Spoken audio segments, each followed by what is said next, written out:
Hello বন্ধুরা, সবাই কেমন আছো গো? ভালো আছো? Good afternoon. তারপর তোমাদের রান্না খাওয়া হয়ে গেছে, আমার তো দেরি হয় জানো। চলো শেয়ার করি কি রান্না করেছি। আমার কিন্তু স্নান হয়ে গেছে, রান্নাও কমপ্লিট। এই যে গরম গরম ভাত হয়ে গেছে, হয়েছে বেগুন ভাজা, হয়েছে এখানে কালকে কাপড় ধোয়া হবে, তাই ওয়াশিং মেশিনে জল ভরে রাখা হলো এখন।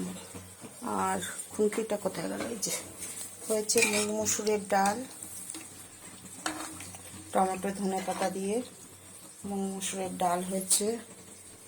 আর হয়েছে এখানে বেগুন ভেজেছি তো, কড়াইতে তেল রয়েছে অনেকটা। এখানে হয়েছে পোস্ত, সিম, আলু আর সজনের ডাঁটা দিয়ে পোস্ত হয়েছে।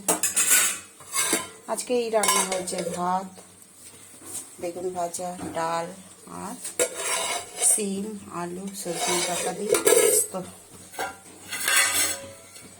আর এগুলো রয়েছে কালকের, এই যে ডিমের কারি অমলেট করে করেছিলাম, ডিমের কারি। আর এখানে করেছিলাম আলু, বিনস, মিষ্টি কুমড়ো দিয়ে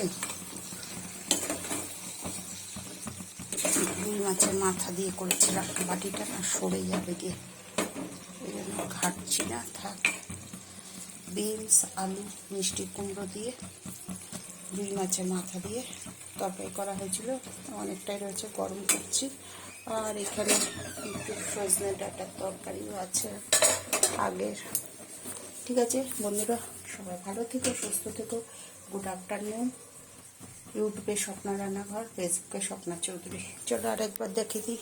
বেগুন ভাজা গোল গোল করে, বেগুন ভাজা, এখানে ভাত, গরম গরম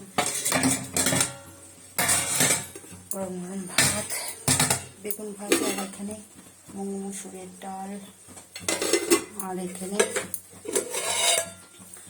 আলু, সিম, সজনে ডাঁটা দিয়ে পোস্ত করা হয়েছে। আর এখানে তো দেখালাম ডিমের কারি রয়েছে, কালকে অমলেট করে করা হয়েছিল।